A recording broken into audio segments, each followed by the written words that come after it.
Hello, and welcome to our South Carolina Prostate Cancer Disparity Rally Town Hall meeting.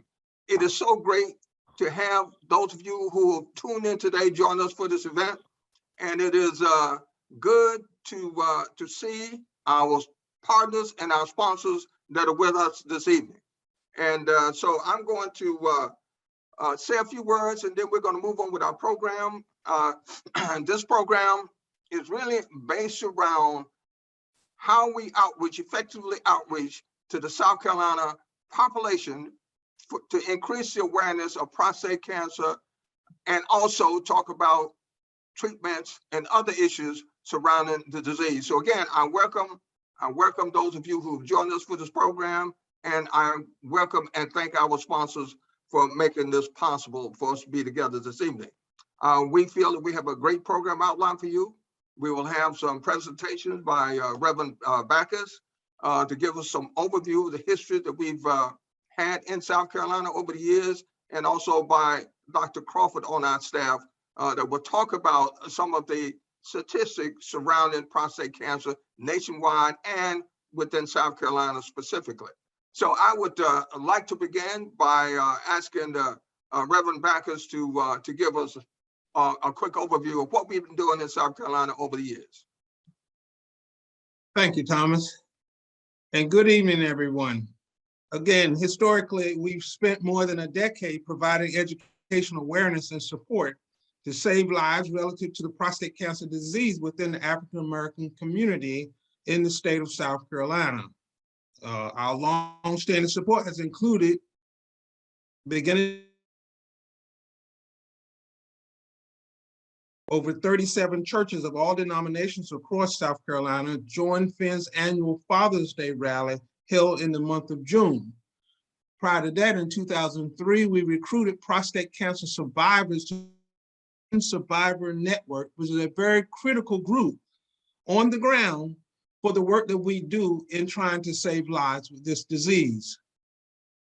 We've also hosted an educational symposium with the Freedom Temple Church in Rocky Hill, South Carolina, with presentations from 2 medical professionals, survivor testimonies, and community outreach information was distributed. Now, the recently launched FIN Prostate Cancer Disparity Rally effort builds on this long-term historical firm foundation of prostate cancer support with a continued obligation and committed objective to first, build and expand FIN South Carolina partnerships that we've created, raise awareness similar to the recent month-long launch social media and radio communications campaigns, which utilize the voices of community leaders, survivors, and others in the state of South Carolina, some of whom you will hear from tonight. We will continue to support efforts which encourage and provide early detection screening, provide FIN online educational resources and critical information on treatments and clinical trials. Additionally, we will provide ongoing initiatives and partnering relationships for FIN and the South Carolina citizens we feel for decades to come. As FIN Director of Community Outreach and Partnerships, I thank you all for being a part of this FIN South Carolina Prostate Cancer Town Hall Coalition tonight, which dare ventures to speak out, to save lives. We thank you. Thank you, Adrian. And Adrian will join us as part of our panel discussion. So now I'd like to introduce Dr. Crawford. Dr. Crawford is our Director of Clinical Trials and Patient Education. One of the important things for us as we look at the cities and states that we focus our activities on is to really understand the number one, the African-American population, the Black population within that state, and to also understand the depth of the prostate cancer crisis there relative to the crisis, to the Black prostate cancer crisis nationwide. So Dr. Crawford is going to provide some information in those areas. Yeah. Again, I'd like to thank you for joining us this evening. And I just wanted to highlight FIN, why it was important for FIN. If you go back, Tom Farrington is a 22-year prostate cancer survivor. When there was no one out there, no organization out there available For Black men, it was Tom Farrington's initiative to create Prostate Health Education Network. So everything that we provide you is based upon sound statistics, sound information. So let me show you my slides. So prostate cancer statistics. What we say here and what Finn focuses on also is making sure we know our numbers. And when you know your numbers and you understand the statistics, you can recognize how the problem that we have in our community as it relates to prostate cancer. Now, the American Cancer Society provides estimates where they predict the numbers of cases, new cases of prostate cancer each year. And they also predict the number of deaths each year. So this table is just to summarize that the predictions between 2019 and 2022 and compared prostate cancer prediction, breast, lung and bronchus, and colorectal. Now, what's interesting is this: if you look at breast, lung, bronchus, or colorectal, that the incidence, the increase predicted between 2019 and 2022 was only 10,000, above 10,000 for breast, above 8,000 for lung bronchus, and above 5,000 for colorectal. But for prostate cancer, 93,000, close to 94,000 cases. Now, these other cancers barely reached above 4% increased over the 4-year period. But the number that we're talking about that's taking place for prostate cancer is 54%. So I highlight this because this is a significant increase in a cancer that primarily affects men. Now, if we look closer, I want to also let you know that these numbers that were generated by the American Cancer Society, these estimates, did not include anything that's COVID-19 related. So these are what they were predicting before COVID. So we gave you an idea of what's going on at a national level. But in each state, there are differences. And that's why we're going state by state to educate everyone so they understand. So South Carolina, what are your incidents? What's your incidence or new cases and the number of deaths? Now, there's a difference here. The American Cancer Society provides predictions. These numbers that you see here represent the number of documented cases that occurred between 2016 or 2015 and 2019. Now, if we look at it, and I want to preface this with this, because there are differences between ages in different groups and different populations, we want to recognize that you'll hear this term called age adjusted. And this is to make sure that they're basically compensating for the differences in ages that occur along with the disease. For every 100,000 Black men in South Carolina between 2015, 2014, and 2018, there was 162 cases. Now, compared it to the white counterpart, there was 96.6 new cases per 100,000 men. Now, there is a 73% higher incidence rate between Black men and white men. Now, if we look at the death rate, Black men are dying at 2.4 times greater rate than white men, which were dying at a 16.8 per 100,000. These numbers are not to point the finger at people. These numbers are to highlight the disparity that exists in your community. Now, even if you compare this at a national level, now the incidence between Black men at a national level and Black men in South Carolina, it's very close, 167, 168. But the death rates in South Carolina are significantly higher than that at a national level. So our take-home message from just this information is prostate cancer racial disparity is the largest racial disparity in South Carolina and in the US. And this is for men and women. Let's take it a little step further. You see how when you start looking at the numbers, you can even go down to the county level and see that there are distinct differences in the incidence rate and the death rate between Blacks and whites, men. Now, if we look at Greenville City, Greenville County, we'll see that the incidence rate, the disparity is about 87% greater in Black men, the incidence, but the death rate is significantly higher, almost 240% higher. Now you compare that with Charleston, the incidence drops to about 53% compared to, and the death rate about 62%. Richland, the 50% incidence rate with a 90% death rate. Again, we're not here trying to point fingers. We're trying to demonstrate at the local level, there's differences in the incidence and death rate. And once we understand this information, we can better address these problems. We can then marshal appropriate resources to address these problems in each one of these counties. So what are our take-home messages? First, I wanted everybody to understand, if you look at the US 2020 Census report, South Carolina has about 5.1 million people. 26.5% are Black and 68.6% white. But let's remember, approximately 1 in 6 Black men will be diagnosed with prostate cancer.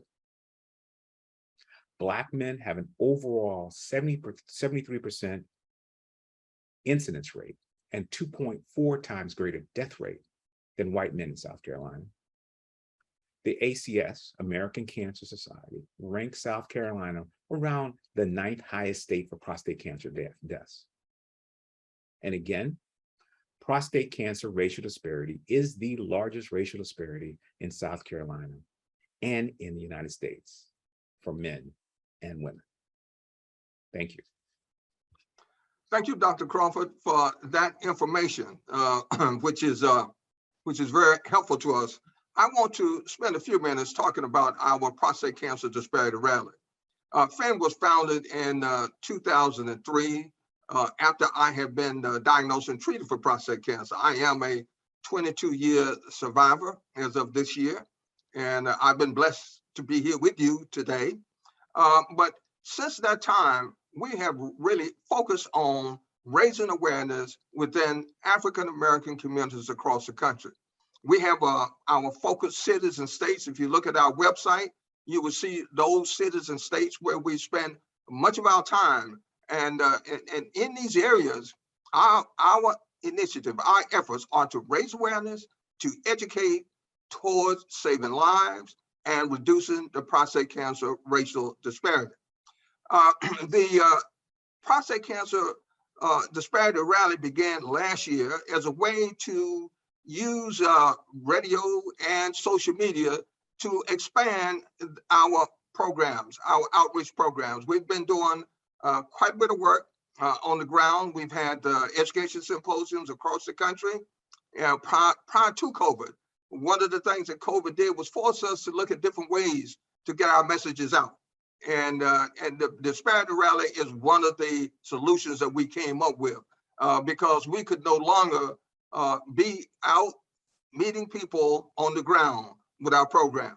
So with our disparity rally, we use radio, and we have messages recorded by local leaders, men and women that are known within their communities to help carry our message that prostate cancer early detection is critical.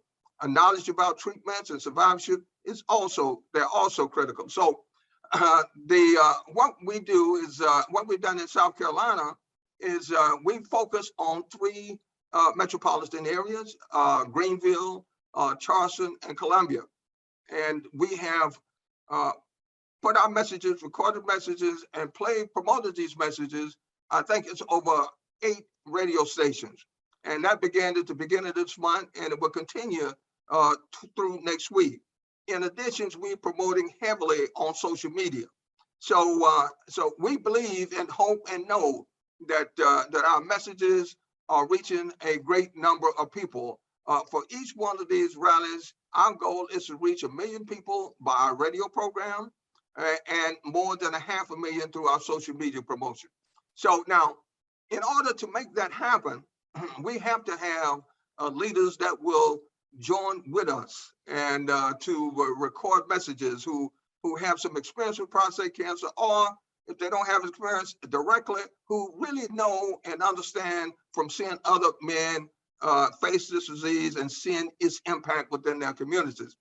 And one of the major objectives of our rally is to really bring these leaders together to focus on prostate cancer. And so we've done that successfully in South Carolina. And I want to introduce some of those leaders here tonight that are with us on the town hall meeting. With the town hall meeting, we're going to discuss some efforts that we can do collectively to really further what we've started with our radio and social media campaign. We don't want to come to South Carolina and promote over radio and social media and walk away. We want to have this as a kickoff to an ongoing effort. Now, Reverend Backus talked about the work that we've done in the past with our efforts with churches primarily.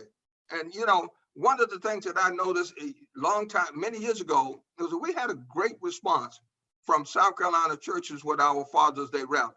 And we've had 37 churches who have participated with us in our Father's Day rally. And that spanned over a number of years, beginning in 2009. So what we want to do is to revitalize all of those past relationships and to create new partnerships so that we can really, really address eliminating the prostate cancer racial disparity. So I want to thank our partners and introduce them tonight who are with us on our town hall meeting. And I will start with, we have Dr. Byron Benton, who's with us this evening. Thank you for being with us, Dr. Benton. We have Mr. Johnny Payne, and I've known Mr. Payne for a number of years. It's good to see you, Mr. Payne, and thank you for being with us. We have Mr. Lee Moultrie. Lee is another person that I know has been with us for a number of years. Lee, in fact, was at our first prostate cancer summit. This year we have our 18th annual African American Prostate Cancer Disparity Summit. And Lee Moultrie was at our first summit in 2005. So welcome, Lee, it's good to have you.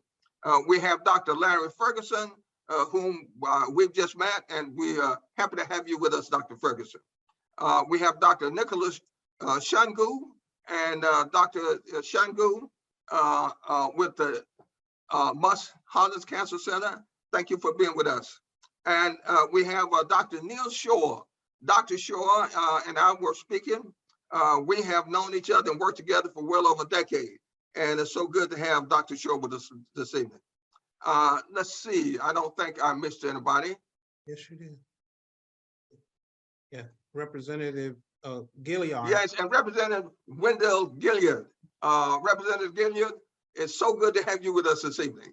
You know, the policy is an important piece when it comes to addressing prostate cancer, so it's great to have you. So I think we've seen the information that Dr. Crawford put out. And one of the key things, if we think in terms of prostate cancer, is that you look at early detection and you look at death rates. One of the things that we know is that with early detection, the survival rate is much higher. In fact, the 10-year survival rate is over 90%. But if you look at men who have a later stage diagnosis, that survival rate is around 35%. So it's obvious if we can solve this issue about early detection and guide men on the proper treatment, we will make a major impact on reducing the disparity and saving lives. So, so with the group that we have here this evening, one of the things that we want to talk about is how do we go about doing that by working together? And so I'm going to kind of throw that out there Adrian, I see you have your hand raised. Yes, we did have Mr. Bell, Dr. Bell with us. Is he Yes, still with us? Thaddeus Bell? Yes, he must have stepped away. I didn't see him on the screen when I started. So yeah, Mr. Bell was certainly with us, and we hope to have him come back. So now, one of the interesting things is that we have a number of prostate cancer survivors here tonight.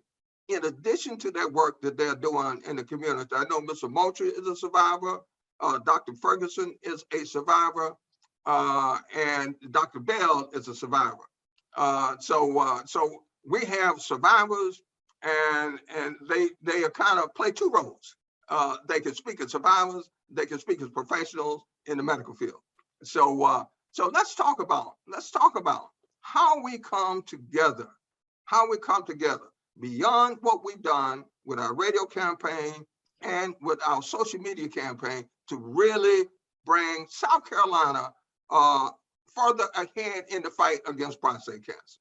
And I'm going to ask pointers of people to get your inputs on that. You know, we have to work with churches, we have to work with survivors, we have to work with communities.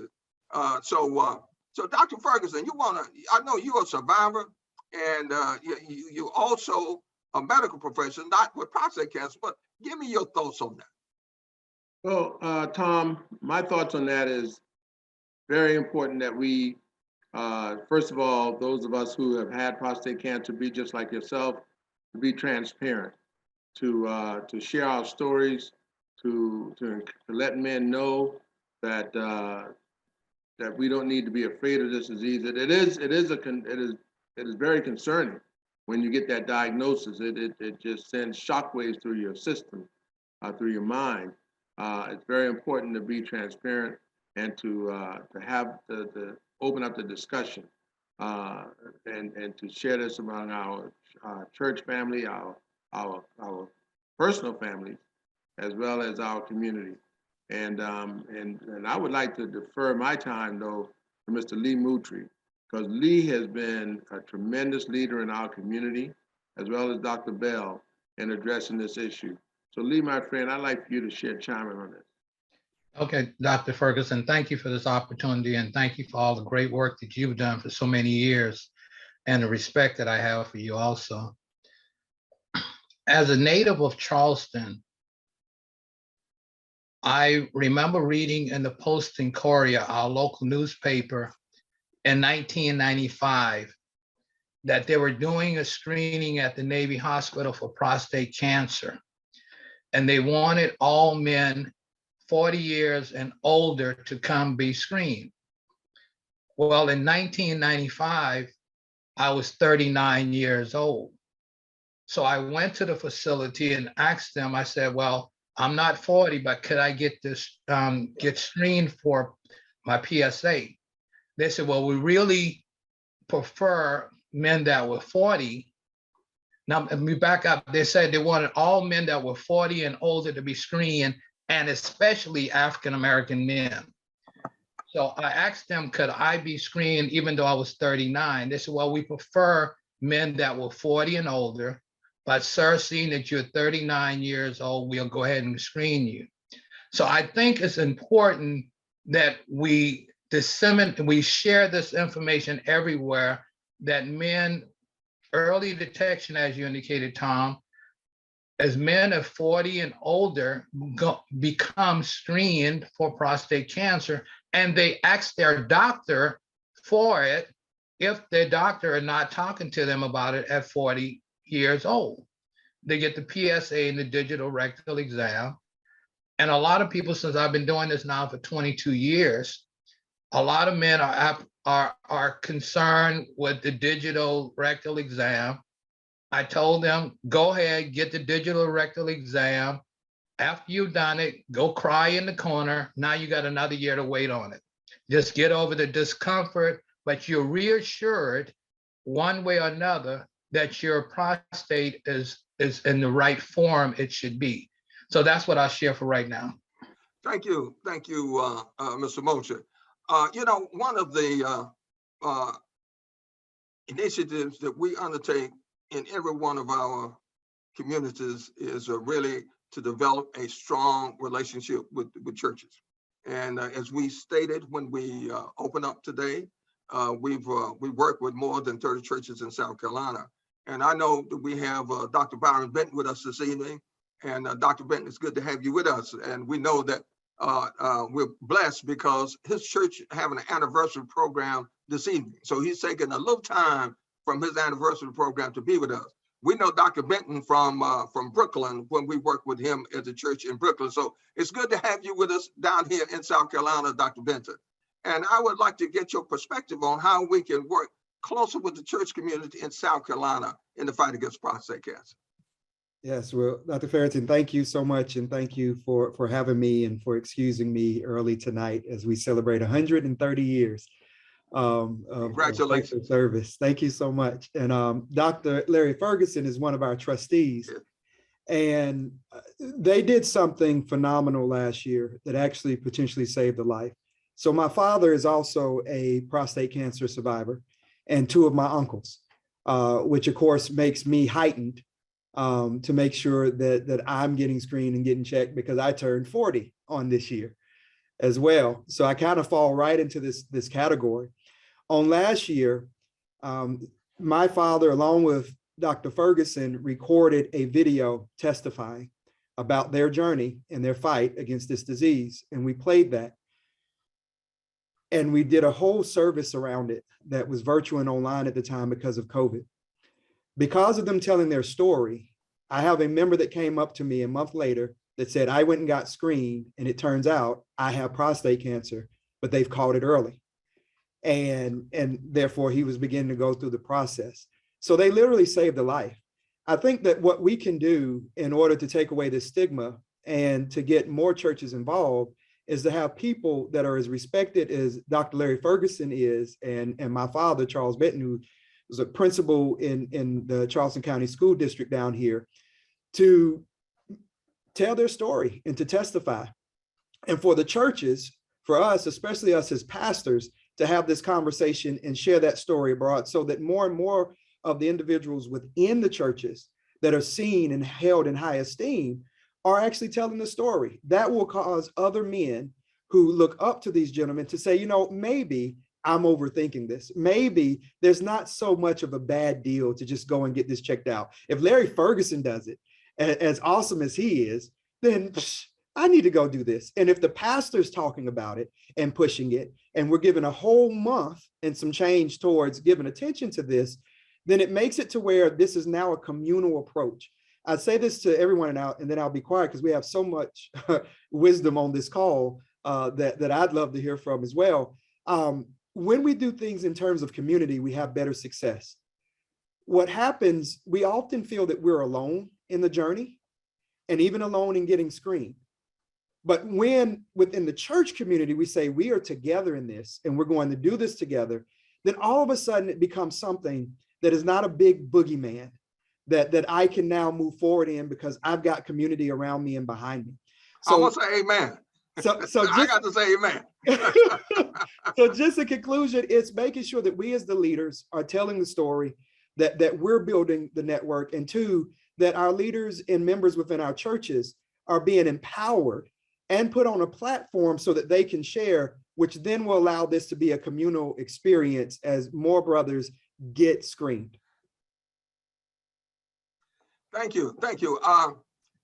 With those words, and I want to, thank your father and your uncle for their outreach, because I think we all have to take this challenge seriously, and there's a role for all of us to play. So I lost my father and both grandfathers to prostate cancer. So I tell people I've seen prostate cancer up close all of my life. And to have people involved and engaged within the family to speak out about prostate cancer is very, very critical, whether that's at home or in church.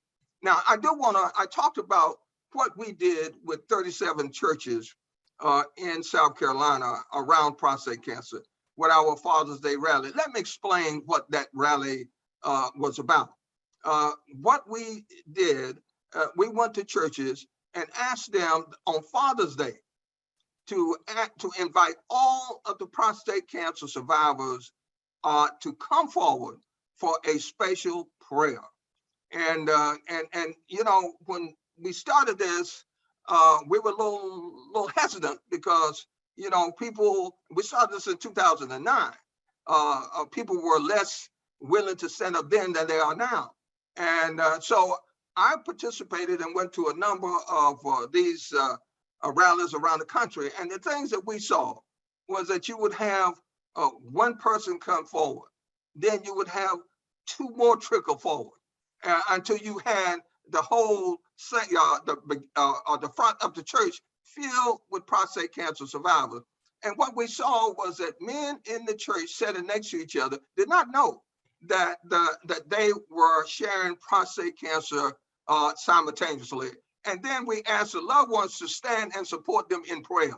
And this is what we did at churches in South Carolina and churches all around the country. Now, we had to stop that with COVID. A lot of the churches to this day have not come back in full swing, but this is something we started and something that we will pick up again as we move forward to engage churches. And from those engagements, we were able to have education symposium at a number of churches around the country. So I just wanted to talk about our church program that we began back in 2009.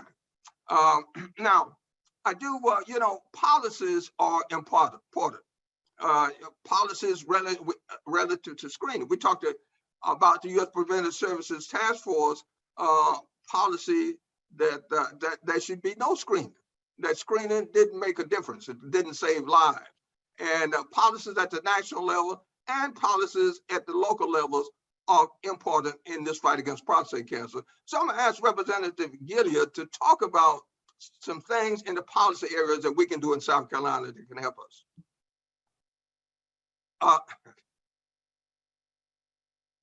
Yeah, first of all, it's good to be here with everybody. A lot of you fine gentlemen are good friends of mine. And really, my experience with prostate cancer starts within the family, because I had some family members who actually had prostate. And believe me, that was a rude awakening. And I started doing a lot of research on it. But nevertheless, I was sitting here listening, especially Reverend Benton, because I think when you engage the faith-based community, you know, I think we can make some great leaps and bounds as far as getting the message out there. So I think that's an awesome start. And I feel as a lawmaker, when you look at what we did with the opioid crisis, you know, it had to hit home with some of the lawmakers up there. But the representative who started that movement with the opioid crisis, you know, if you look at his process and method, I think we could do the same thing on the state level. Because what he did, he started bringing people up to the State House and having them speak to the lawmakers. He brought them in front of the Democratic caucus, the Republican caucus, and the message really started resonating to people all over the state. He started doing PSAs, working with local agencies, the faith-based communities from the state level. I think that we use that same approach, and I would love to be a part of that come January when we start our session to really try to just push the message, you know, to another level from the state perspective. So that's what I was sitting here thinking about. Okay. Good, thank you. And you know, we can certainly, I think we can mobilize that in South Carolina. What do you think, Mr. Moultrie? You think that's something that we should be able to do? We can do that. We have along with Representative Gilliard, which we are high school classmates. We can do that along with Henry Wells and all the others through the South Carolina Cancer Alliance. And as an ambassador for FIN Group, I'm the point person for the FIN Group here in South Carolina. So if anyone that's on here, I see we have 90 people, anyone that wants to reach out to me along with the FIN Group, I have no problem coming and having a conversation with anyone and bringing educational information to the churches and the different organizations to educate people. All right, so thank you, Lee. So we're going to Representative Gilead, we're going to make this happen. That's good. We're going to put together an initiative, you say in January, to come to the State House to raise awareness about this issue. We're going to make that a reality. So thank you, and thanks for your support on that. And we have, and let me say this to all of our audience who's tuned in. If you have questions or comments that you would want to make, put those into the Q&A box, and we will address those during the session. So don't feel shy. You know, this is a town hall meeting. We want to hear from a lot of people. We have people here on the panel, but we have some people who tuned in, I'm sure, who have some good perspectives on things that we should be doing. At this point, I'd like to ask Dr. Shaw. Dr. Shaw is a longtime leader in the medical field for prostate cancer. Dr. Shaw, can we get your perspectives on things that we can do together there in South Carolina? Yes, thank you. Thank you, my good friend, Tom Farrington. You know, I've had the real honor and privilege of living and practicing urology in South Carolina since 1994. And listening to all of this esteemed faculty talk about the challenge we have. And I hear this word, you know, the largest disparity. And all I can think of is that it's appalling and it's unacceptable. And the medical profession, you know, and my colleagues, we need to do a much better job. And thanks to your leadership and the leadership of the church and the Father's Day initiative, we're making strides, but we have so much more to do. A lot of the work that I've been doing for nearly 30 years has been in clinical trials research. And that was mentioned early in Dr. Crawford's presentation. I'm really proud of it because in the United States, when we get good studies done, and worldwide too, there's this terrible disparity when we see largely Caucasian population, sometimes global, you'll see larger Asian populations, a little bit on the Latino side, but you know, Black is always low in percentage. And it's appalling, and that disparity is real. So at least for us in Myrtle Beach, where we have our research site, we're always one of the tops in getting education and involvement and from Black men with prostate cancer. And that's how we even the playing field, right? We make it, you know, it's not just only about this disparity on Caucasian. You know, I heard a lot of the gentlemen tonight talking about family members who had cancer. We have an incredible disparity in our knowledge of the biomarker gene alterations that we need to learn a lot more about in the African American populations, because it's almost exclusively studied in white European. And so I think, you know, Tom, to answer your question, I am again incredibly committed now, and I'll get more of my colleagues to work with anybody on this panel, anyone within the state, anyone listening, so that we squash this disparity. We have a challenge in front of us. We don't want to have the largest disparity in the state, certainly not during the course of my career. It's appalling. And so we have to do better. We have trust in the church leaders. We have to have greater trust within the medical community. So we have a lot of opportunity in front of us. Thank you. You know, Dr. Shaw, one of the areas that we focus on is our clinical trials rally. You know, when we always talk about rallies, and even I tell people go to our website, is and rapcancer.org, RAP cancer.org, and that's for Rally Against Prostate Cancer. We believe strongly in action, and rally is a term that indicates action taken or to be taken. And so, Keith, let's talk a little bit about what we've done. Spend a couple of minutes talking about what we're doing with our clinical trials rally. Thank you, Tom. From 2017 on, we recognized that there was significant disparity in absence of Black men in prostate cancer clinical trials. We know that from publications out of Harvard School of Public Health, they suggest that as high as 22% of the participants in clinical trials for prostate cancer should be Black men. So in doing so, we created a program that, one, disseminates information, newsletters that talks about key medical breakthroughs in therapy. So now let me backtrack. We want to make sure that the patient has the ability to communicate with the clinician. You're moving the patient into a realm where now they have to share in the decision-making process. So our clinical trial rally is based upon educating the patient so they know what are the new technologies that are out there. They recognize that with the clinical trial, and matter of fact, this is even stated by NCCN, that you're going to get good care, excellent care, if you participate in a clinical trial. So that's very important. You're going to have cutting edge technology. You're going to have something like a concierge medicine, because you're going to have a lot of people looking in at these clinical trials. And then it's low cost or no cost, depending on your insurance and provider. But the key points is cutting edge technology. So building upon that, what we've done is educate people about the new technology that exists, creating newsletters that specifically talk about a topic in clinical trials. And then we highlight specific clinical trials that are actively recruiting.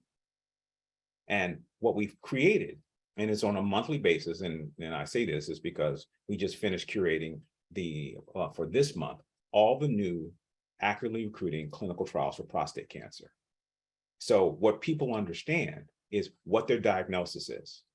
So you don't have to search thousands of different clinical trials. If you know what your diagnosis is, then you can go to find your trial, okay, and look for, you have prostate cancer, you have metastatic disease, that's hormone sensitive, that's a bucket. And in that bucket, that's all that information that exists. So we don't stop there. We've recognized we've moved further into a second phase. And this second phase involves greater dialogue between the patient and the investigator site, because a patient has a certain perspective in what they see through their eyes, and the clinician, the site investigator, sees things from their eyes. So if we bring both of them together to have a dialogue, so they understand what a placebo is, it's not a sugar pill. You understand that you're going to get, at a minimum, standard of care. The average person doesn't understand that. And so we have to educate the patient. And that's what the focus of our clinical trial rally is. I'm gonna hold you there, Keith, because I know with our clinical trial rally, we could take the next half an hour and go through the details. But the point that I wanted to make is that Dr. Shore, we are focused on clinical trials, increasing African-American participation in trials. And in South Carolina, we will work with you and the other medical professionals in the state on a program to make that happen in South Carolina. We have the tools in play.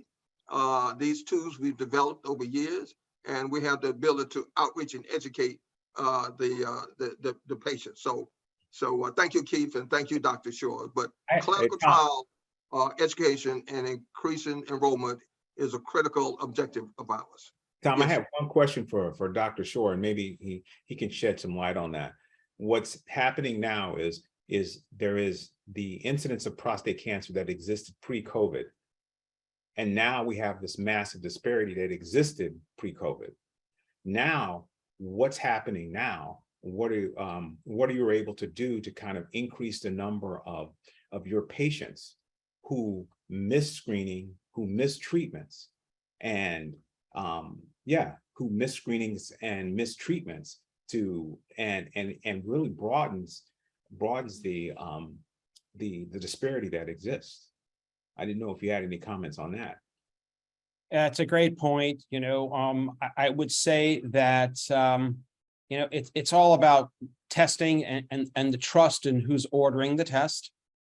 just as a word of incredible advancement, you know, when I started, you know, when I finished my training in 1990 to where I am today, we've gone from no treatments for men with advanced prostate cancer that prolonged life to now we have 12 level 1 evidence, FDA approved treatments.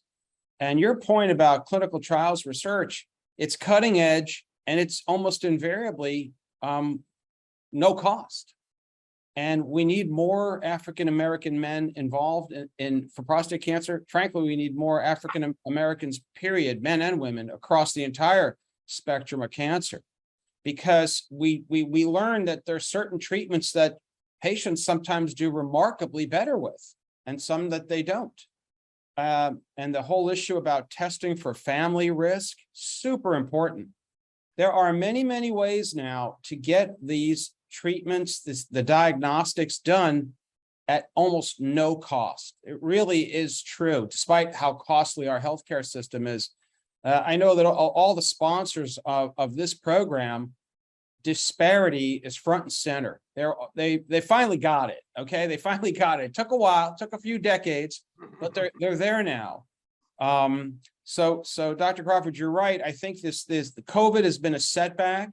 It's pushed people back from getting good quality screening. You know, the screening is only as good as the person explaining the screening to you. So a trusted physician, very, very important. I think Fen, because of the great leadership that you have on it, people can call in and say, hey, I'll send me to somebody who supports the Disparity, supports clinical trials, supports level 1 care. And as we all know, words matter, body language matters, and this is the key to it all. And I think what the work that's going on here is just phenomenal. Thank you. Thank you. I want to call on Dr. Bell. Dr. Bell and I had a chance to have a few words before we started, but Dr. Bell is another prostate cancer survivor and is also a medical professional. So Dr. Bell, give us your thoughts on things we can do to advance and heighten what our outreach there in South Carolina. Well, first of all, let me say how much I appreciate the opportunity to participate. I had some computer issues, so I heard everything that was going on. So I'm on my cell phone now. My cell phone seems to be working a lot better in my house than my computer.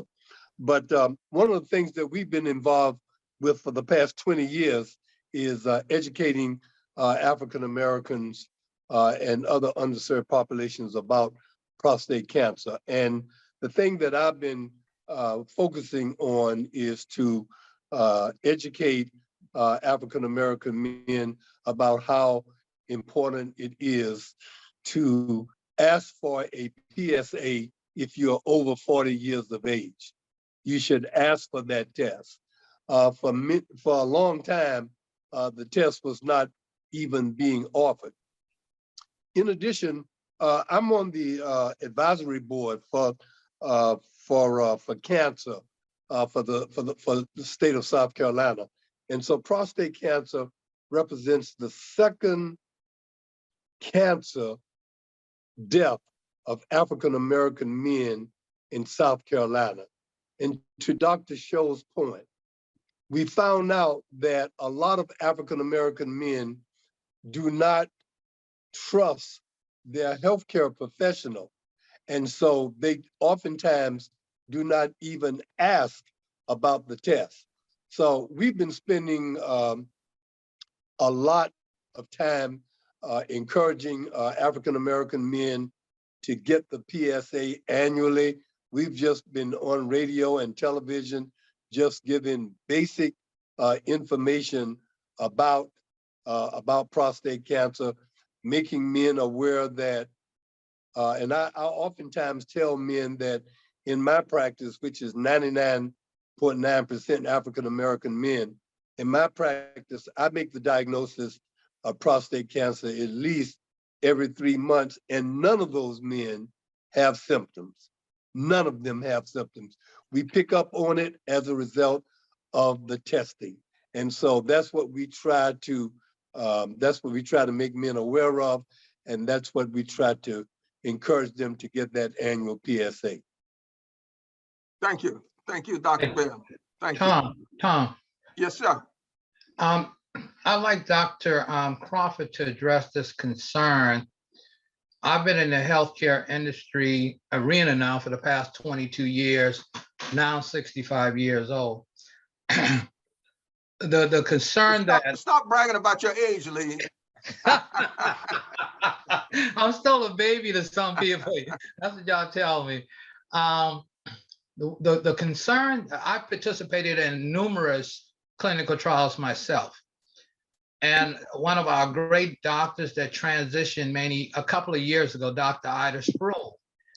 Now, one of the last conversations I had with her was what was happening with clinical trials. She was at the Medical University of South Carolina. What was happening whereas African Americans were not participating in trials? And I said, is it Tuskegee study or what's going on? She said, Lee, it's not really the Tuskegee study.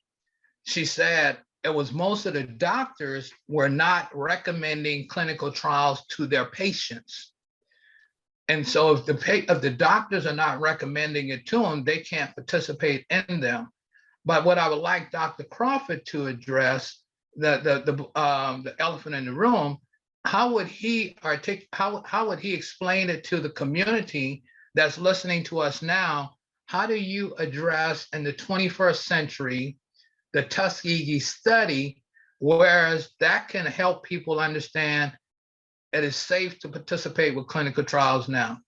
I want you to hold that thought, Keith. I don't want you to answer that yet, but that's an important piece. We've done so much work in that area, Lee. We could spend the next hour talking about the surveys that we've done there. But I want to hold that because there are two people on our panel that we have not heard from. And I know Dr. Shangu at the Hollins Cancer Center, Musk Cancer Center, is with us. And Dr. Shangu, please give us your thoughts on efforts that we can do with the Cancer Center and in other organizations there in South Carolina. Yes, sir. And again, I'm thrilled to be a part of this panel with so many accomplished and just wonderful speakers and folks who have done so much. I also hate that this panel needs to exist. And I'm also kind of got dragged into this world before I even became a doctor when my father was diagnosed with prostate cancer. So a common thread I've been hearing. I think I really want to stress it because I am in the Holling space. And before I go further, I should mention and acknowledge Dr. Marvella Ford, who is a giant in terms of prostate cancer disparities and who should be here because she is much more smart and eloquent than myself. But unfortunately, she also needs to look after her own health. So she really wanted to pass on her sadness and not being here as a speaker tonight, but she's certainly here in spirit. I am in the Holling space in a leadership position in diversity, equity, and inclusion, but I work as a primary care doctor. And so I kind of look at things from two lenses. I want to echo really a couple things that Dr. Shore and Dr. Bell said. And that is, I think that, you know, for as long as this country has existed, Black folks have had to push for getting the rights and the care that they need. And that continues in prostate cancer screening and prostate cancer disparities. And what I really want to stress is that, like, folks can go for their checkup, they can see their doctor, and prostate cancer screening may not be discussed. And because it is not a current guideline that says every man needs to be screened for prostate cancer, doctors are not held to task for not bringing it up. And so it is really, really, really important that, you know, everybody on here is talking to their, you know, clinicians, is telling their loved ones to talk to their clinicians. about getting PSAs ordered, or at minimum having a risk benefit discussion about that. And that's because some of the work that I've done in this field says that only about 50% of primary care clinicians at academic centers, right? So where we should be doing teaching and cutting edge stuff, only about 50% of us are routinely talking about prostate cancer screening with Black men.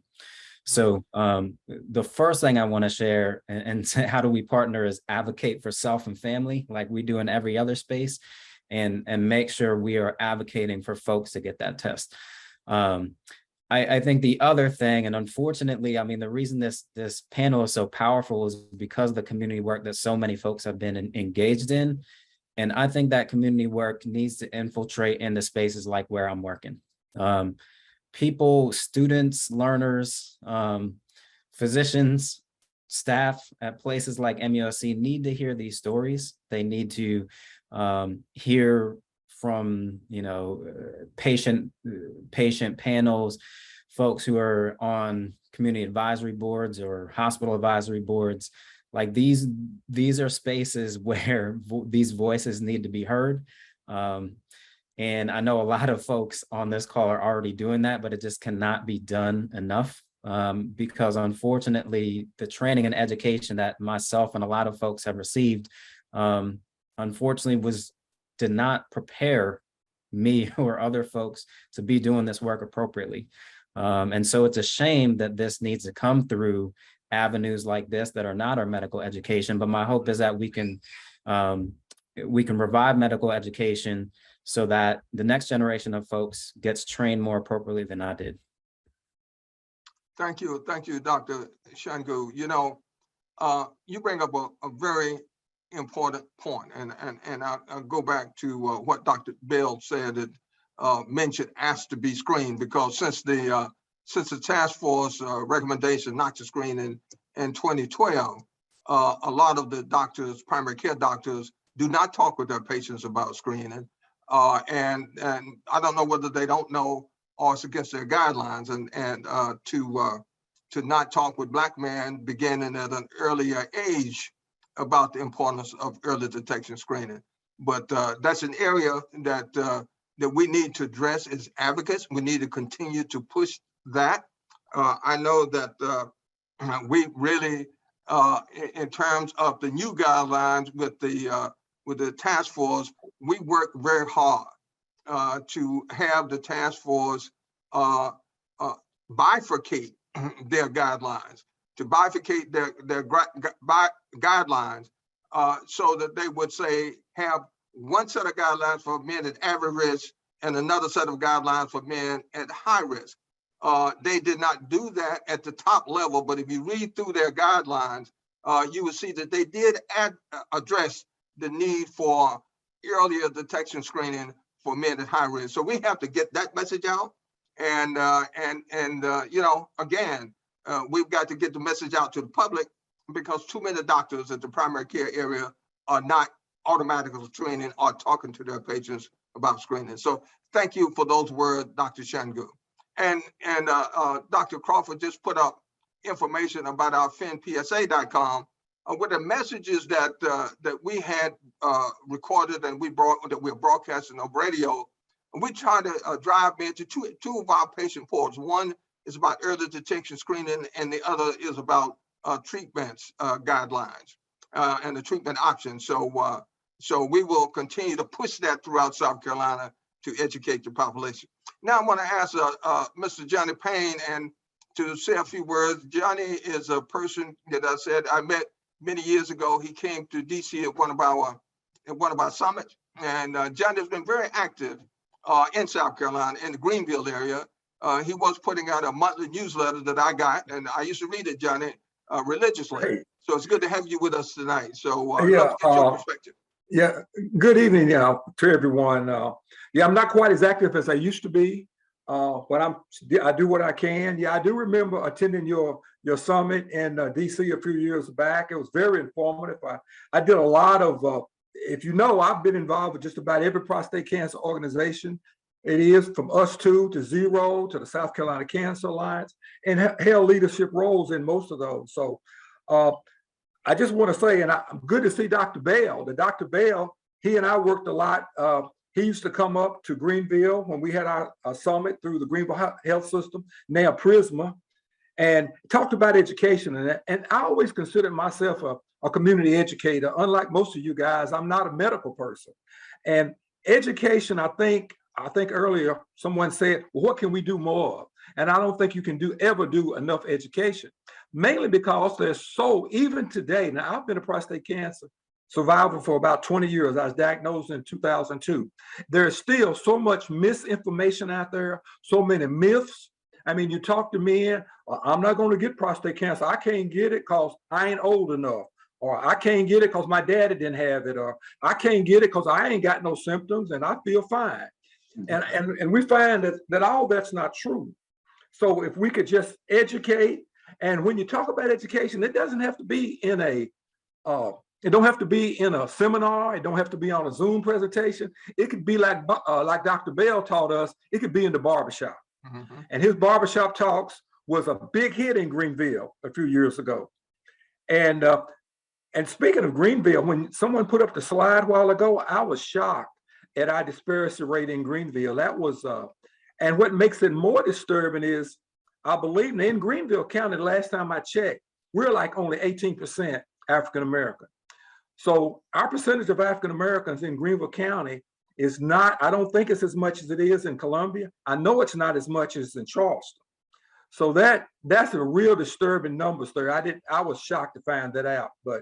And one other thing I'd like to mention before I shut up is that task force, the United States Preventers Task Force, I think it was 2012 when they came out with that guidelines. And they said, it's not important to be screened. They said that we looked at men who were screened and people who weren't screened, and they didn't have any more, any less prostate cancer. Well, I've talked to some urologists recently, and it's just now beginning to take effect. What's happening is we're seeing more late stage disease. When men were getting screened early on at 40, like we think some African American men should, or even earlier, that we were catching early disease. We were catching stage 1 and stage 2 disease. Now, because like I said ago, one of the men says, well, I don't feel nothing, I'm not sick. You're not gonna have any symptoms. Most of the men that I meet and talk to, and I bet most of you guys on here who are survivors, didn't feel a single thing until you went and had that PSA test or you had that DRE, and the doctor come back, he gave you a biopsy, say you got cancer. I couldn't possibly have cancer. I don't feel sick. I feel just like I did for the last 10 years. So my takeaway from all this is education. Those of us who are not medical folks, we can get out in the street and we can run our mouths and we can tell and we can educate ourselves. And so when we share this information, we need to be sharing the actual information and help dispel some of this misinformation and some of these myths. And I'm glad to be here, and I'm learning a lot tonight, so I'm going to just keep listening. Thank you. It's great to have you, Johnny. It's great to have you, and we look forward to your help and continuing to work in the fight against prostate cancer. I know you say you're not as active, but maybe we can turn the dial up a little bit more again. I know that Lee had this question to Keith. Now we have a lot of questions, but Keith, do you remember Lee's question? Yes. So okay. Lee, first thing we have to mention that Finn, we did a survey inside, it's a national survey inside our member group. And what we found out was exactly what you said. The major reason why Black men are not participating in the clinical trials, they were not asked. Now, as it relates to Tuskegee study, you have to look at it two ways. One way is through the eyes of the patient. The average patient in our survey, less than 2%, said Tuskegee study had nothing to do with their whether or not they would participate in the clinical trial. Right. That's the patient's perspective, because the patient was worried about, one, will it help my life? Will it impact my family and society? And the patient was more concerned about making a contribution and paying it and making it available for people that are behind you. So to answer your question, it's not, now, if you look at it from the perspective of a non-patient, non-cancer patient, they're worried about it because there's some things that people don't understand. What is a sugar pill?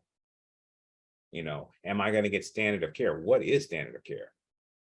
And so all this information, as the patient learns about clinical trials, if their doctor asks them about clinical trials, they're going to talk to them about what standard of care is. No, you're going to get treatment. You're not going to get a sugar pill.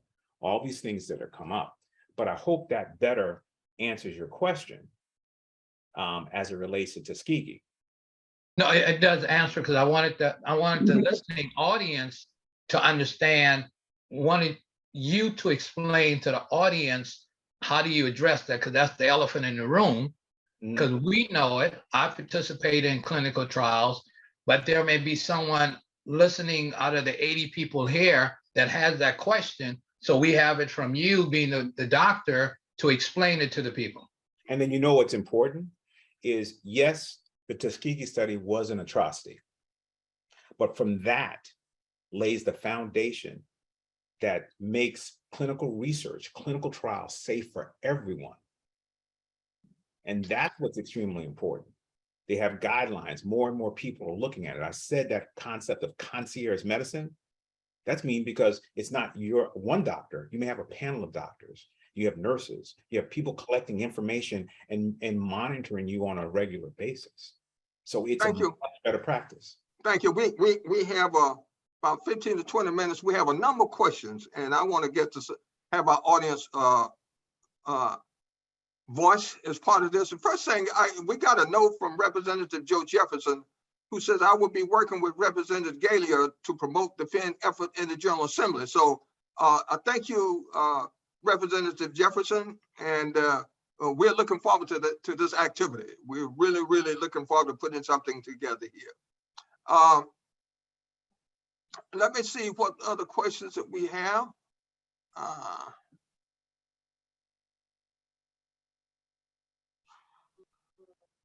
What are the plans to make direct outreach to the unchurched? And I guess that question has to do with the fact that not 100% of Black men go to church, so that's a very good question, and that is the reason that we have our Disparity Rally. We have the information and promotion over the radio, over social media. We have a broad outreach to the public outside of the church. So we will continue that. And we have education symposium in the church, but we also have webinars and educational programs online, ongoing. We will have an education program at least once a month. In fact, I have to push my team back because they would like to have 2 or 3 programs per month. And I'm afraid that people get tired of seeing the FIN banner. I hope not, but we have an education program open to the public at least once a month. So we do reach out through the airwaves, through social media, and through our webinars to the unchurched. Now, I am a church person, so I could go a little further and try to get who would send that to go to church, but I'm gonna leave that alone. Can I make a few comments about the church thing? Yes, Dr. Bell. Johnny Payne mentioned that we used to do barbershop talks.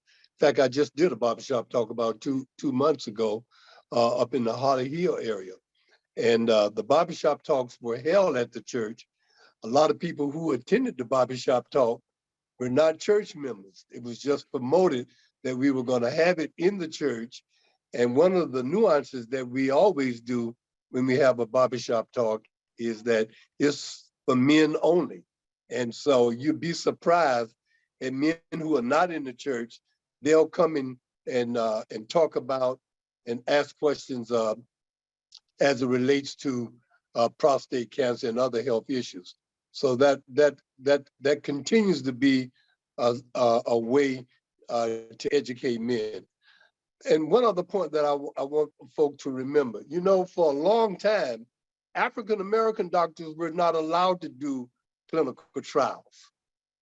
We need to remember that. I remember when I was a member of and I still am a member of the National Medical Association, we were trying to get more African-American physicians in a place where they would want to do clinical trials, and where the people who were sponsoring the clinical trials would invite us to be, to be investigators. So that for a long time was a major barrier for African-American doctors not being a part of the clinical trial program. That's not the case. That's not the case today. But I still think that we have a long way to go to get African-American men involved in clinical trials, because as Johnny Payne pointed out, there is still so many myths and untruths that Black men have about medicine in general and about prostate cancer in particular. So I would just point that out. I remember when the task force came out with their recommendations, and most of the Black doctors and most of the urologists were trying to figure out, they must have not asked us about this, because I have never had a patient come in and ask me whether or not they should have a PSA. Never. All right. And I think that to a certain point, that continues to exist. Yes, yes. Thomas, can I Yes, add a quick message? One thing, as you said, just so they have an idea, we are very particular about the demographics that we're looking for when we do our radio and social media program. In the various states that we've gone to, our reach goes to about 1 million people. And looking at that is not just any of the stations, we're looking at the demographics of who males and age groups that we're looking for. And we were even more particular about that in South Carolina. And so when we talk about the reach beyond what we do with the churches in these disparity efforts in every state that we've gone through, that's where the success have come from the voices and the people who come to the website, who got that from your leadership and your voices that were done that reach that approximate 1 million people. And that's how important it is in every state, and why these town hall meetings are important, so people can hear the issues that are unique to your own state and see the work that many of you are doing on the ground, along with many of us who are there. So I just want to add how important and why that's so important, and why we put these messages out through as many of those important stations to reach the areas that. Thank you all for your support. Your voice has made a huge difference. Thank you. Thank you. Adrian, one of the other ways that we have reached out to try to reach the men and women who are not attending churches has been our Daddy's Boys, our Entertaining to Educate initiative. Talk about that a little bit and what we've done over the past few years. Yes, in 2018 and 2019, we put the stage for play Daddy's Boys on the Road to about 14 different states, with each sitting for those performances. We would have audiences of 1,000 people, and that was free of charge. Not only that, but during those performances, at the end, we would have a panel discussion, and they were very, very effective. They represented all walks of life, all organizations, and we have a tremendous amount of feedback. During the, of course, with COVID, we have moved that to a kind of television style performance that people are looking at those, and through social media really being involved. We found that the entertainment, educating through entertainment has been had a profound impact on the community at large. We have people asking, when will you bring that thing back out? But Daddy's Boys covered at least 15,000 for the areas that we went in, the 15 or so locations. And so you're right about that, Thomas. We had all kinds of people to come to the play, but the impact was phenomenal from the survey data that we took, and we continue to communicate with those audiences, and now they look at it virtually. Yeah, and I just want to add a little bit to that. we did our film episodes. We did 12 film episodes last year. In 2021, we reached over 1 million people with those episodes. We will kick off, we're learning from the stage play and our film episodes. We will kick off our new Daddy's Boys season this month. So look for our first episode of 2022 before the end of this month of Daddy's Boys. And we entertain, we educate about early detection, clinical trials, all the things that we're talking about here. We use entertainment to reach out to the public. Now let's see. We have let's see. We have other questions here. One is because, man, sometimes when not trust a medical provider or could be proud issues, all families should be involved in awareness because in the case of a death, all family will suffer, especially the wife. Anybody want to address that point? It's not a question so much as it's kind of a message. It's one that I think all of us here agree that's very important to have the family members involved. Anybody else want to address that? We've talked about it a little bit already. Tom, I can highlight it. It's, okay. And it's something that we do on a regular basis. In addition to just the social media, we communicate. Even yesterday, I met with a large breast cancer group, awareness group, that gave me a window in time to talk about prostate cancer. And so women can be educated and the family members can be educated about prostate cancer that impacts them. Not only the fact that there's a genetics component in breast cancer, but also the importance for men, their husbands, their uncles, their fathers, to learn to get screened. So I wanted to mention, because that's extremely important. That's something that resonated when we did Daddy's Boys. We found that the wives, the girlfriends were bringing the men to Daddy's Boys. So the wives, aunts, grandmamas, the women, the chief medical officers of our family, of the Black family, have to play a role in understanding the importance of early detection screening for Black men. Hey, Tom. Yes. This is Lee. When I got diagnosed in 2015, my wife went with me when I spoke to the doctor. And when we talk about early detection, my diagnosis was based on overall health. It didn't come through the PSA. I had a urinary problem. Once he did the biopsy and he did everything else, MRI or whatever, then he discovered a low-grade cancer. When I went to talk to my doctor about the cancer diagnosis, my wife was with me. He talked about the different treatment options that we had. As we're driving home, I asked my wife, did she understand anything the doctor said? And she said, no, I didn't really understand anything he said. And I said, okay. So what I did, I called my doctor up, the urologist, and I said, just had a conversation with my wife. She didn't understand anything you said. I would like to come have a conversation with you, whereas into the fact we can simplify this message when you're communicating with the next patient.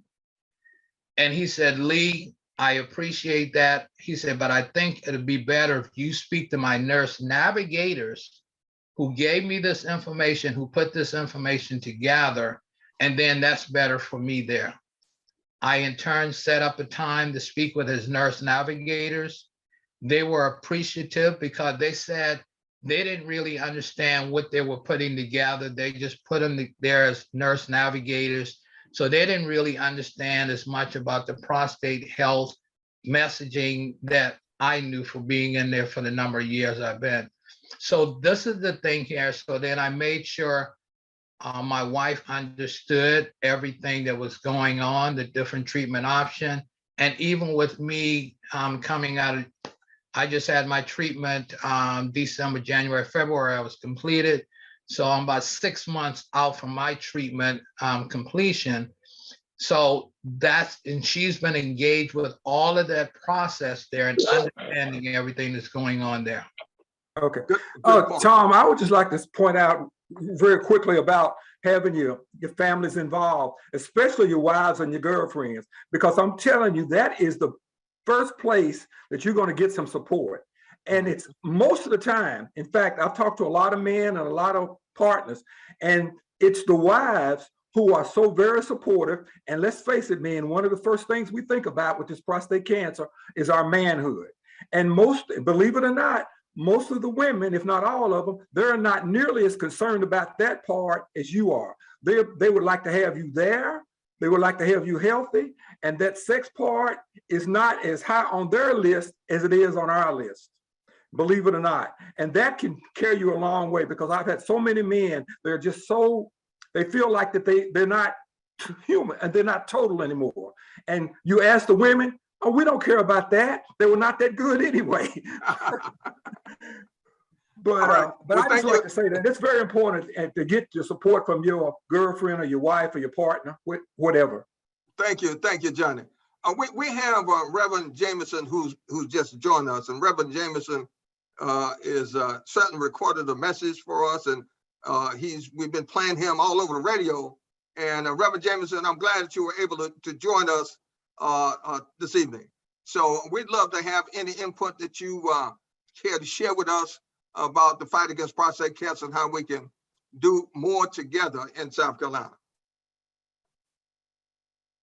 Thank you so much. I was listening to what Dr. Bell and what some of our other brothers, Brother Payne and Brother Moultrie. I'm a 12-year cancer survivor. I'm in my 12th year now. In fact, October 10th will be 13 years for me. 12 or 13 years. I started this journey in my 50s. So as you can imagine, I'll be 65 this September 9th.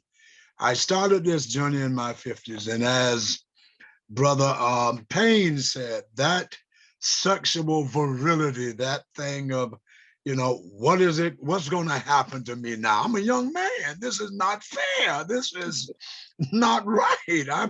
I'm just in my 50s. You know, God, you made a mistake here. This is not supposed to happen. And interestingly for me, Brother Moultrie, the thing that really helped me was a book by one of my mentors, Dr. Marvin McMichael, who had written a book. I don't know if y'all familiar with it.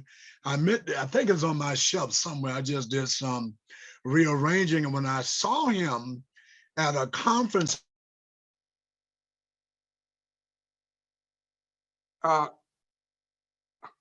Jerry, can you bring Reverend Jameson back? Okay. Right. My doctor was an older doctor, and the only thing he talked about was surgery, surgery, surgery. And so when I read Dr. McMichael's book, he had talked about how his deacons at his church initially tried to talk him out of sharing his story. And he said, no, somebody might be going through what I went through, because I didn't know about radiation pellets and brachytherapy. My doctor shared none of this stuff with me. He didn't share any of this stuff. But when I got the book by Dr. McMichael, I saw all the modern treatments, and I knew the questions to ask, because my wife, same thing as you said, she didn't really understand. And so when I went back to my family physician and I asked him, I said, well, what does all this mean? And so then he began to start me on a journey. I ended up going to Duke for 8 years, back and forth every year, my wife and I, because I was going to do the seed implants. I wanted to do the least invasive thing. She said, no, I want you here.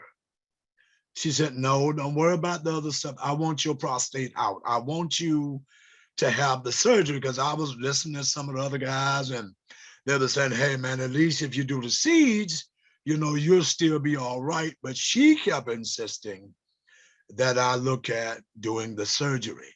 And so we were on an 8-year journey of what they call watchful waiting. Watchful waiting. I waited for 8 years to see whether or not it was going to grow. And then I found out that my father also in his 80s had prostate cancer. And he never told us about it. We only found out when we looked at the death certificate that he had died from it, that it had, progressed to his bones. We knew nothing about that. And so out of the 6 guys in our family, it jumped over my other brothers and came to me as the baby in the family. So as I said, going back and forth to Duke, out of several biopsies, they finally said, yes, your stuff is getting aggressive. And I have to admit again, it was my wife, as Brother Payne said, who was there with me during that journey as we rode every December to Duke. And then I began to tell other brothers about it and share information with them. I knew nothing about what a Gleason score was. I didn't know anything about no Gleason score. So when I asked my doctor, the older, oh, well, what do you think we were watching? I said, well, you didn't tell me anything. I didn't know what we were watching for. I was scared to death. I didn't know what we were watching for. And so we started having these health fairs at the church with the medical health professionals that we had. Then they started putting on these digital exams and inviting in urologists and all these people to come in. And several men at our church since then admitted also that their lives were saved as a result of it, and my story and others. But there's still a lot of misinformation out there with a lot of brothers who, like myself, as I said again, it was providential for me to get the book on cancer by Dr. Marvin McMichael. Tom? Yes, Adrian. Real let quick. me say this. You have a powerful story, Reverend Jameson. And thank you so much for sharing that story, because you covered a number of areas. You covered active surveillance, you covered treatment, and so you covered a number of important areas. Adrian, you want to? Yeah, real quickly, Reverend Jameson, I'm glad you spoke. We do know Reverend Dr. Marvin McMichael. Okay. Marvin, in fact, we at Friend, like Thomas has said about the Daddy's Boys, when COVID came about, one of the key things that we also work on is the element of the spiritual side of this in terms of prayer. And Finn developed what we call a prayer wall of some of the most prominent voices around. And Dr. McMichael is on that wall, and he speaks about that prostate cancer book. And so we want you to know that that wall, we had people of all walks of life for cancer to really pull out and listen and thank us for the spiritual aspects in their lives, particularly during COVID, when they couldn't go to get treatment or ill. They found solace in those prayers. If you come to that prayer wall that we have, that was critical in the lives in the Black community at that time. But thank you, Dr. McMichael was on that wall. Thank you. Okay. Yeah, Thank he you so saved much. my life, man. It's now 7:35, and I want to thank our audience for staying with us through this. We've had a good audience tonight. We appreciate your staying with us with this program. And then I really want to say to our panel members, you have been fantastic. We've had a good discussions in a number of areas, and we have outlined some initiatives and strategies that we can move forward with. We look forward to this again being our beginning of a major campaigns throughout South Carolina, working with you and others that we can bring into the fold. So I want to thank each of you for the time that you spent this evening. I want to thank each of you for recording the messages that we're now playing on radio stations throughout South Carolina. And to South Carolina, we look at Finn looks at South Carolina as one of our home states. We're going to continue to grow in Finn. We're going to expand our church partnerships. We're going to expand our outreach to the unchurched and try to reach everybody and save lives and reduce that prostate cancer death rate among Black people.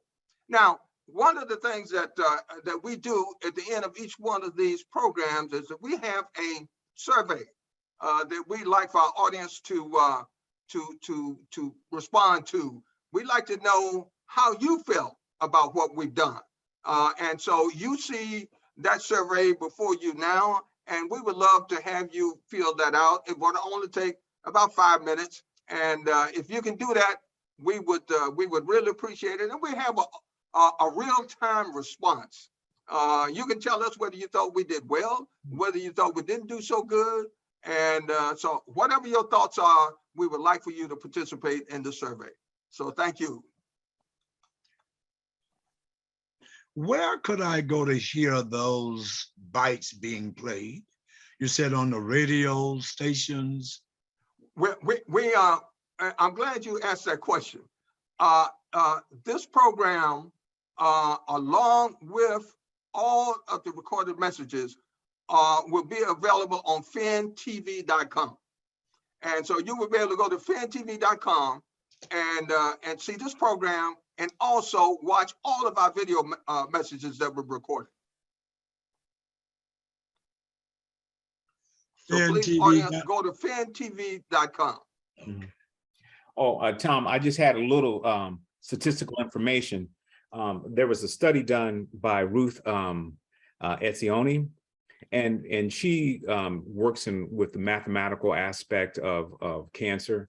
And in her study, by expanding testing to 45, ranging between age 45 to 69, that you would decrease the mortality rate in Black men by 26 to 29%. Wow. And that's significant when we were screening at 55. By dropping from 55 to 45, even though, and if I welcome everyone to go to FinPSA and our table, and you look at National Cancer Comprehensive Cancer Institute that drafts the guidelines that oncologists, the doctors are using to treat patients, suggest screening, begin discussions on screening at age 40. And all those men out there that have a family history is very important for genetic testing. And we have a program also where it's free, where we can get a kit sent to you, and you just do a sputum sample and you send it off. So we just wanted to make sure everybody knew that. So if you have prostate cancer, you're a candidate, it's free. You don't need your doctor's order or anything like that. Go. And we will be sending that message out a little bit more forcefully in the future. But let people know who Dr. Etzioni is. Well, she is a mathematician. She works with the American Cancer Society. She's one that plays a role in the prediction of the incidence rates of prostate cancer. So she plays a key role. And she's a statistician, and she looks at medical information, and responsible for those predictions. So when she puts together algorithms or put together mathematical models, that helps us better understand how it can specifically impact Black men and really all ethnic groups. She's at the Hutchinson Institute in Seattle, right? Seattle, Washington. Yeah, she's at Fred Hutchinson in Seattle. And she's been a great supporter of Finn and our fight to reduce this disparity. She was really with us hand in hand when we were going up against the task force with their screening guidelines. So now, did Ruth just send that, Keith? Or was that? No, that's a little bit of information that I had from her. Okay, I didn't know whether she was online. I was going to thank her. No, but yeah, but that's the one I want to showcase. But that's important for people to understand. When we're giving you information, it's coming from the source. So if you're looking for reliable information, Finn provides you that reliable information, not Dr. Google. But let me apologize. I was finishing another meeting in the midst of signing on with you, so I apologize. Well, I'm glad you were able to join us, Reverend Jacobson. Dr. Bell might have had his hand up, Thomas. I think it looks like Dr. Bell. Yeah, Dr. Bell, you turn your audio, okay, your mic on. Okay, Tom, you were mentioning entertainers. I remember one year in Greenville, South Carolina, and I'm sure Johnny Payne will remember this. We had Sugar Ray Leonard come down and talk about having prostate cancer. Wow. I can't tell you the number of men to show up to see Sugar Ray Leonard. He did a little boxing exhibition, and he talked about the some of the insight that he used in winning some championships. But he also talked about how he was diagnosed with prostate cancer. And I remember that very, very well. I think Johnny Payne probably had a lot to do with getting Sugar Ray Leonard down to Greenville, South Carolina at that point in time. You remember that, Johnny? Yeah. Yeah, I sure do. And we took a picture of me and Sugar Ray just like that, and I put it on Facebook. You know what? He's a little guy, but he's got the biggest hands. That's exactly right. He didn't swing at you, did he? No. I was watching that. Yeah, we had some good summits there, Dr. Bell, and they're not doing them anymore. Maybe they'll start back sometime. We had Maya Angelou and Ben Carson and, I mean, Dr. Sasser. We just had so many great ones. Yeah, certainly did. So let me ask you a question. I started in my 50s, and there was a young man at the church that was in his 30s. You say maybe it's genetics, and I know in my growing up, it was always in your 40s, 45, maybe 50, well, 50 start testing. Are we seeing more instances of younger prostate instances with young Black males? Yes. I don't know. No, I can tell you from my personal experience, I'm seeing more younger Black males. But here's a nuance that we should be familiar with that I'm finding out. Like I said, I see a lot of Black men in my practice. One of the things that I'm finding out is that many Black males do not have a relationship with their father, or they may not even know their family history. So you got to feel comfortable to go into that space and ask them about that. If you ask them about that, they will give you that information. So I've been just blown away at the number of Black males who I've asked, well, do you know anything, but did your father have prostate cancer? They will either say, I don't know my father, I didn't have a relationship with my father, or my father refused to discuss anything like that with me. So I think that those are some nuances that I have learned about in my 47 years of practicing medicine, places where I feel comfortable going into, but it's taken a lot of experience in dealing with that kind of thing. We just got to let men know this is nothing to be ashamed about. This is nothing you did wrong. And I think for so many years, and still a little bit, that men are ashamed to admit they have prostate cancer. And like I say, I talk to a lot of men with it, and they'll say, well, please don't tell nobody. I don't want nobody to know. And I do. I respect everybody's confidentiality. And I can remember sitting in groups of men, and the majority of those men would have prostate cancer, and I'm the only one who knew it because I knew which each of them had, although I didn't share that, and they didn't feel comfortable sharing with their friends. And especially, like Dr. Bell said, in your family, because then that puts you at a higher risk. My grandfather had prostate cancer, and I didn't know it. He died in the 70s, and I never knew that because we didn't talk about it. And there was someone on the panel just earlier today said that their dad had it, and he never shared it with them. You know, I had a patient that I diagnosed, and this patient had 6 sons. And when I asked him, was he going to tell his sons whether or not he had prostate cancer, he told me no. It took me 6 weeks to convince him to talk to his sons who were in their early 40s, to tell them what was going on with him. So having that conversation, you know, I have to have that conversation all the time because it depends on what age you're talking, what age group the Black man is in that you're talking to, because a lot of Black men don't feel like that's none of y'all business. Right. And so they won't discuss that with you. So I've had that conversation as well. Go ahead. We have, let me go over the results of our survey for for the audience and the panelists. Our first question was, did you enjoy the town hall meeting and find it helpful? 100% answered that question, yes.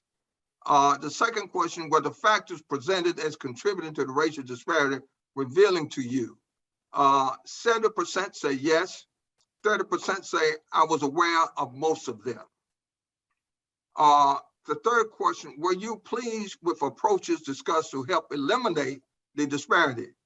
86% answered yes, 14% answered somewhat. So, you know, people, 86% of the people are dependent upon us to take action on the things that we discussed tonight. So just want to point that out. We got work to do. Fourth question, who do you think is most critical in leading efforts towards eliminating the disparity? 70% answered prostate cancer survivors and advocates. 14% answered churches, community organizations. 12% answered government. 5% answered institutions. Boy, that's quite a response. Again, a lot of people are dependent upon us survivors and advocates to really lead this effort toward eliminating the disparity. Wow. The fifth question was, were you satisfied with the town hall meeting program and agenda? 98% answered yes. 2% answered no.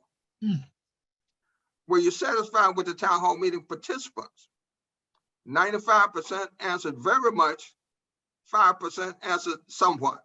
That 5% had to do with the moderator, I'm sure. It certainly didn't have anything to do with our panel. Okay, let's see.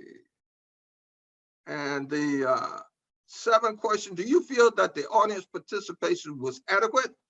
74% answered yes, 26% answered no. Do you believe that Finn's prostate cancer disparity rally will impact efforts in South Carolina towards eliminating the disparity? 56% answered yes.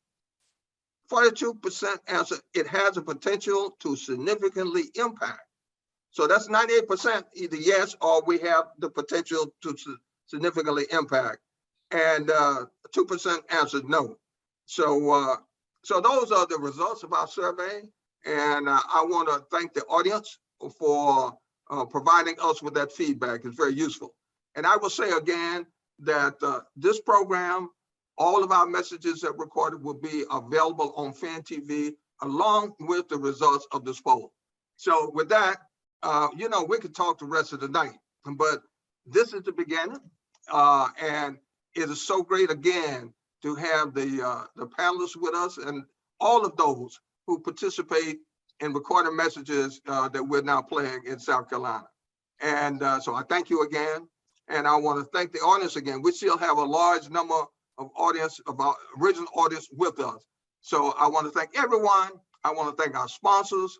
Thank you, sponsors, for helping us to make this program possible. And with that, I want to say good night, and South Carolina, we're with you.